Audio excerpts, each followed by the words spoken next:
Sir అలాగే చంద్రబాబు గారు అమరావతి కోసం చెప్పేటప్పుడు అంటే చాలామంది వైసీపీ నాయకులు ఒక మాట అయితే చెప్పేవారండి. అమరావతి యాక్చువల్గా చంద్రబాబు నాయుడు గారు ఎంచుకోవడానికి కారణం ఏంటంటే రియల్ ఎస్టేట్ బిజినెస్ చేయడం కోసం ఆయన తీసుకున్నారు. అంటే అంతకుముందే అమరావతిని ఫిక్స్ చేసుకొని ఇంటర్నల్గా చుట్టుపక్కల తన బంధువుల చేత బినామీల చేత అన్నీ కొనిపించేశారు స్థలాలు. ఇది డెవలప్ అయితే ఆ స్థలాలకు వాల్యూ పెరుగుతుంది కదా అన్న కారణం చేత ఆయన అది ఎంచుకున్నారు. ఇదే కారణం చేత జగన్మోహన్ రెడ్డి గారు అధికారం చేపట్టిన తర్వాత ఇక్కడ కాకుండా విశాఖపట్నం క్యాపిటల్గా చేయడానికి ఆయన వెళ్ళారు అని చెప్పి ఒక మాట అయితే వినిపించేదండి. సార్ అలాంటిది ఏదైనా ఉందని మీరు భావిస్తున్నారా? అస్సలు లేదండి. మాకెవరికి కూడా అమరావతి ఫైనల్స్ అవుతుందనే సంగతి కూడా మాకు తెలియదు. మేము ఎవరు కూడా అక్కడికి వెళ్ళి పొలాలు కొనుక్కోలేదు. సుజనా చౌదరి గారు 300 కొన్నారని, నేను 150 ఎకరాలు కొన్నాను, ఇంకోటి ఎవరో ఇది కొన్నారని. ఆఖరికి మన చీఫ్ జస్టిస్ చేసిన రమణ గారి ఫ్యామిలీ వాళ్ళు ఎంతో కొన్నారని ఎన్ని అవి వచ్చినా తెలియదు. మాకెవ్వరికి అక్కడ సెంటు నేల లేదండి. మాకు మీకేం లేదు. ఒక ప్రాజెక్ట్ చేసాం మేము మెయిన్ రోడ్డు మీద, అమరావతి ద క్యాపిటల్ అని. దానికి కూడా అది మేము కొన్న ల్యాండ్ కాదు, ఆ ల్యాండ్ ఓనర్తో మేము ఇది చేసుకొని జాయింట్ డెవలప్మెంట్ చేసింది అది. అంతగా తప్ప ఎక్కడ మాకు గజం స్థలం కూడా లేదు నాకు ఎక్కడ. ఒకవేళ ఉందే అనుకుందాం వాళ్ళు అన్నట్టు. నా వ్యాపారం అది, నా వ్యాపారం రియల్ ఎస్టేట్. ఫ్యూచర్లో డెవలప్మెంట్ ఎక్కడ వస్తుందో చూసి అక్కడ కొనుక్కుంటాం.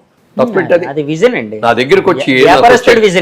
దగ్గరకు వచ్చే కస్టమర్కి బెనిఫిట్ పెరగాలి అంటే ఒక అభివృద్ధి ప్రదేశంలో నేను కట్టాను అనుకోండి, వాళ్ళ కొనుక్కున్న వాళ్ళందరికీ 1-4 రెట్లు పెరుగుతాయి కదా, వాళ్ళందరూ బెనిఫిట్ అవ్వాలి కదా. ఒకవేళ చేసినా తప్పు లేదు, బాగా ఎవ్వరు చేయలే, ఎవ్వరు 10 ఎకరాలు కూడా కొనుక్కున్న వాళ్ళు లేరు ఎవరు. సార్ మీరు అప్పుడు ఎందుకు సార్ ఫోకస్ చేయలేదు అమరావతిలో కొనడానికి? అంటే ఇలాంటి ఇబ్బందులు ఏమైనా వస్తాయనా రేపు? అసలు అదేం లేదు. రాజకీయ పరంగా విమర్శలు ఏమైనా వచ్చే అవకాశం ఉందనా? ఎందుకంటే మీరు మంచి వ్యాపారస్తులు, ఎక్కడ పెరిగితే కొంటారు. ఆ ఉద్దేశం ఏంటంటే మేము హైదరాబాద్ దాటి ఎక్కడికి వెళ్ళాం. ఎందుకనంటే మనం చేసే ప్రాజెక్టులు చేసేసి కోట్లు సంపాదించాలని ఆశలు మాకు లేవు. నీతిగా చేయాలి, నిజాయితీగా చేయాలి. ప్రతిదీ మన అందుబాటులో, మన చెప్పు చేతుల్లో మనం చూసుకుంటూ చేయాలి. ఇప్పుడు చాలాసార్లు స్ప్రెడ్ చేసామనుకోండి, అన్ని ఎంప్లాయీస్ మీద పెట్టేయాలి. వాడు మంచి చేసినా చెడు చేసినా మాకే వస్తుంది.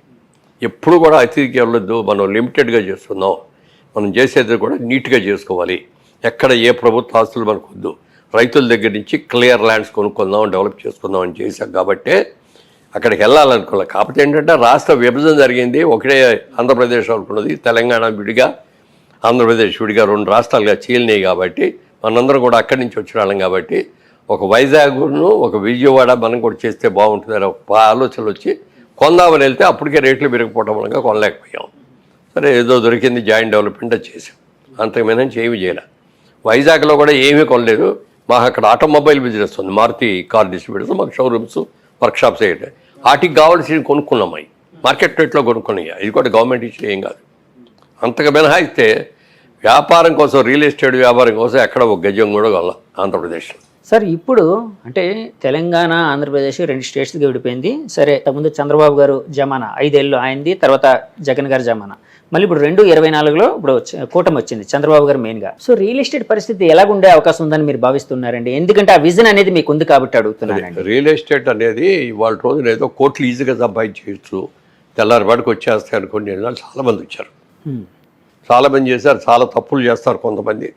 దాని మూలంగా చాలా ఇబ్బందులు కూడా వస్తాయి. రియల్ ఎస్టేట్ ఇక్కడ హైదరాబాద్ వరకు చూసుకుంటే ఇవాళ డిమాండ్ కంటే సప్లై ఎక్కువ ఉంది. వాళ్ళు సప్లై ఎక్కువ వచ్చేప్పుడు అవసరానికి 100 బిల్డింగ్లు కావాలనుకోండి, 200 బిల్డింగ్లు కడితే ఏమవుద్ది? అలా ఓవర్గా కన్స్ట్రక్షన్ చేసేస్తున్నాం ఇక్కడ అందరం. ఓకే, ఓవర్ఫ్లో అనేది ఎక్కువైపోయిందండి. ఎక్కువైపోయింది. ఆంధ్రప్రదేశ్లో ఎలా ఉండబోతుంది? ఆంధ్రప్రదేశ్లో ఇప్పుడే కాబట్టి రాబోయే ఏళ్ళలో చంద్రబాబు నాయుడు గారి హయాంలో చాలా బాగా జరుగుతుంది. కాబట్టి వెళ్ళి కొనుక్కుంటారు, కొనుక్కునే వాళ్ళందరూ కొనుక్కోవచ్చు. ఎందుకంటే ఆ మధ్య అది ఒక్క క్యాపిటల్లో అమరావతిలోనే కొనక్కర్లా, మీ ఇష్టం. మీరు చెప్పిన టౌన్, ఎనీ టౌన్ కొనండి, రాష్ట్ర విభజన అభ్యంతరం వస్తుంది. ల్యాండ్ నమ్ముకొని ల్యాండ్ మీద పెట్టి ఇన్వెస్ట్ చేసిన వాళ్ళకి అందరికీ మంచిగా జరుగుతుంది తప్ప ఎవరూ నష్టపడు. అంటే 2019 నుంచి 2024 వరకు జగన్మోహన్ రెడ్డి గారి పరిపాలనలో విశాఖపట్నం కావచ్చు, ఇంకా చాలా చోట్ల కావచ్చు, ఆంధ్రప్రదేశ్లో రియల్ ఎస్టేట్ రంగం కుదేలైపోయింది, దెబ్బతిందని రకరకాల వాదనలు అయితే, మాటలు అయితే వినిపించాయండి. సో ఒకవేళ అదే నిజమని అనుకుంటే, అంటే నేను నిజమో కాదని చెప్పట్లేదండి, నేను కన్ఫైన్ చేయట్లేదు, నేను జడ్జిమెంటల్గా ఏం చెప్పట్లేదు. ఒకవేళ అదే నిజం అనుకుంటే చంద్రబాబు గారు వచ్చిన తర్వాత అది ఏ విధంగా పెరిగే అవకాశం ఉందని మీరు భావిస్తున్నారు? డెఫినెట్గా క్యాపిటల్ పెరిగినప్పుడు ఆటోమేటిక్గా పెరుగుతుంది కదండి. కొత్త ఇండస్ట్రీస్ వచ్చినప్పుడు ఆటోమేటిక్గా పెరుగుతుంది కదా. కొత్త ఇన్స్టిట్యూషన్స్ వచ్చినప్పుడు కొత్తగా పెరుగుతాయి కదా. మరి అందరి మంది మంచి మంచి కాలేజెస్ వచ్చిన తర్వాత మన పిల్లలందరూ బ్రహ్మాండంగా చదువుకుంటారు కదా, వాళ్ళందరూ ఉద్యోగాలు చేయడానికి కావాల్సిన వసతులన్నీ ఇక్కడే దొరుకుతాయి కదా. అట్లా జరిగినప్పుడు పెరగకుండా ఎట్లా ఉంటుంది, విపరీతంగా పెరుగుద్ది. ఆయన దీన్ని అమరావతిని ఒక ఇంటర్నేషనల్ సిటీ లాగా చేద్దామనే ఆలోచనలో ఉన్నారు. ఓకే, డెఫినెట్గా చాలా బాగుంటుంది. సార్ అమరావతి విషయం అంటే ఒక మాట గుర్తొచ్చింది సార్. అప్పట్లోని అమరావతి ప్రకటించిన వెంటనే చుట్టుపక్కల ల్యాండ్స్ వాల్యూ విపరీతంగా పెరిగిపోయింది. అప్పటి వరకు 10 లక్షల ఎకరా ఉండే ల్యాండ్ 10-20 లక్షలు ఉండేది 2 కోట్ల వరకు వెళ్ళిన దాఖలాలు అయితే ఉన్నాయండి చాలా. అంటే ఆ ఎప్రిషియేషన్ అనేది ఎగ్జాగరేషన్ స్టేట్కి వచ్చిందని భావించచ్చా, ఇంకా పెరిగే అవకాశం ఉందని భావించచ్చా? ఇప్పుడు ఇప్పుడు ఏం చెప్పలేరు కానీ డెఫినెట్గా పెరిగే అవకాశం ఉందా సార్? అక్కడ తొందరపడి వెళ్ళి చేసాం, అక్కడ ప్రాజెక్ట్ చేసాం. ప్రాజెక్ట్ పూర్తయ్యే టైంకి చంద్రబాబు నాయుడు గారు ఓడిపోవటం, జగన్మోహన్ రెడ్డి గారు రావటం, ఆయన ఆలోచనలోకి వచ్చి 3 క్యాపిటల్స్ అని ఎప్పుడైతే మార్చారో మేము అమ్మలేకపోయాం. చాలా నష్టానికి అమ్ముతున్నాం ఇప్పుడు. ఎందుకంటే 5 ఏళ్ళు ఇంట్రెస్ట్ ఎంత అవుతాయి? అన్నీ మా సొంత డబ్బులు, జేబులో డబ్బులు కాదు కదా. బ్యాంకుల నుంచి లోన్ తెస్తాం, ఫైనాన్స్ తెచ్చుకుంటాం, ఇటన్నిటికీ లాభం గోబుల్లోకి వెళ్తారంటారు. అలా అయిపోయింది. అయినా తట్టుకున్నాం. ఎక్కడ ఒక్క రోజు కూడా పని ఆపలేదు, పర్ఫెక్ట్గా చేస్తాం. మా దగ్గర కొన్నాళ్ళందరికీ డెలివరీ కూడా ఇచ్చాం. అమరావతి అనేది డెఫినెట్గా పెరుగుతుంది, ఎందుకంటే అమరావతి అనేది కొత్తగా ఒక రాష్ట్రంగా, ఒక అద్భుతమైన నగరంగా డెవలప్ అయ్యే అవకాశం ఉంది కాబట్టి. విశాఖపట్నం లాంటి పరిస్థితి, అంటే విశాఖపట్నం లాంటి సిటీ పరిస్థితి ఎలా ఉండబోతుంది రియల్ ఎస్టేట్ పరంగా? విశాఖపట్నం దాన్ని ఒక బిజినెస్ హబ్ లాగా చేస్తున్నారు. ఎందుకంటే మనకు అక్కడ హార్బర్, అద్భుతమైన హార్బర్ ఉంది. చాలా వరల్డ్లో ఉన్న చాలా చుట్టుపక్కల ఇవన్నీ కూడా వచ్చి ఒక వైజాగ్ లాంటి హబ్లో సామాన్లు అక్కడికి వచ్చిన తర్వాత దించేసి ఇక్కడి నుంచి ఇండియాకు వచ్చేయి, లేకపోతే పక్కన దేశాలకు వెళ్ళేయి, వాటన్నిటి కూడా డిస్ట్రిబ్యూషన్ హబ్ లాగా పెట్టుకుని చేస్తారు. పోర్ట్లు అనేవి అక్కడ ఉన్నాయి కాబట్టి ఆ విధంగా అవకాశం ఉండేది. అది Vizag sky is the limit లెవెల్కి పెరుగుతుంది. ఎందుకంటే మీరు రియల్ ఎస్టేట్ పరంగా చాలా విజన్ ఉన్న వ్యక్తి కాబట్టి అడుగుతున్నానండి. సార్ ఇందాక ఒక మాట అన్నారండి మీరు, అంటే ఏ నాయకుడికైనా ఒకసారి అవకాశం వచ్చినప్పుడు అహంకారం అనేది రాకూడదు అని. ఒకవేళ మీరన్న మాటనే ఏకీభవిస్తూ ఒకవేళ ఓకే నిజమని అనుకుందాం ఫర్ ఎగ్జాంపుల్, సరే అప్పుడు జగన్మోహన్ రెడ్డి గారు ప్రభుత్వం కొంచెం అహంకారపూరితంగా ప్రవర్తించింది, 150 సీట్లు వచ్చినప్పుడు అని అనుకుంటే, మరి ఇప్పుడు 164 సీట్లు వచ్చినా ఈ ప్రభుత్వం అలాంటి ధోరణికి వెళ్ళే అవకాశం ఉంది? అస్సలు లేదు. ఉండదా సార్? అస్సలు 1% కూడా ఉండదు. ఆ జయం చంద్రబాబు నాయుడు గారు అర్ధరాత్రి పాటు నిద్ర లేపితే కూడా అమరావతి లేకపోతే పోలవరం వీటి గురించే మాట్లాడతాడు ఆయన. రాత్రి నిద్రలో కూడా అయ్యే ఉంటాయి తిరిగి ఆయనకి. అస్సలు ఇది ఉండదు. ఎవరైనా ఆయన చంద్రబాబు నాయుడు కాదు, ఎవడైనా సరే వాళ్ళ దగ్గర డబ్బులు వచ్చేసి తల ఎగరైతే ముట్టుతాడు దేవుడు కూడా, ప్రజలు కూడా ముట్టుతారు. లోకేష్ గారిని ఎలా చూడబోతున్నారు? లోకేష్ గారు అద్భుతంగా కష్టపడు పప్పు అని పిలిచారు అందరూ కూడా, హేళన చేసి. ఆయన పాదయాత్ర చేసి ఆయన మనిషి వాళ్ళు మాట్లాడిన విధ కానీ నిర్ణయాలు కానీ ఎంత ఎక్సలెంట్గా చేశాడు చెప్పడానికి లేదు.